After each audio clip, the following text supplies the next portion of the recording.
గత కొన్ని వారాలుగా నిరసన జ్వాలతో అట్టుడికిన బంగ్లాదేశ్లో తాజాగా మధ్యంతర ప్రభుత్వం ఏర్పడింది.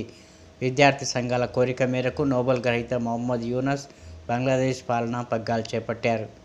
ఈ సందర్భంగా మొహమ్మద్ యూనస్ మాట్లాడుతూ బంగ్లాదేశ్ ప్రజలకు భద్రత కల్పించే పాలన అందిస్తామని తెలిపారు. విద్యార్థుల పోరాటంలో బంగ్లాదేశ్కు మరోసారి స్వాతంత్రం వచ్చిందని అన్నారు. వచ్చిన స్వాతంత్రాన్ని జాగ్రత్తగా కాపాడుకోవాల్సిన అవసరం ఉందని యూనస్ స్పష్టం చేశారు. దేశ పునర్నిర్మాణంలో విద్యార్థులు అండగా ఉండాలని, బంగ్లాదేశ్లో శాంతియుత పరిస్థితి నెలకొనేందుకు కృషి చేయాలని పిలుపునిచ్చారు.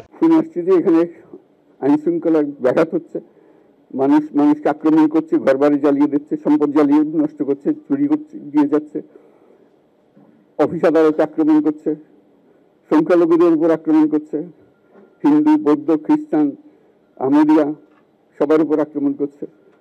এগুলো হলো ষড়যন্ত্রের অংশ। এগুলো আমাদের বিষয় না, আমাদের কাজ হলো এটাকে রক্ষা করা।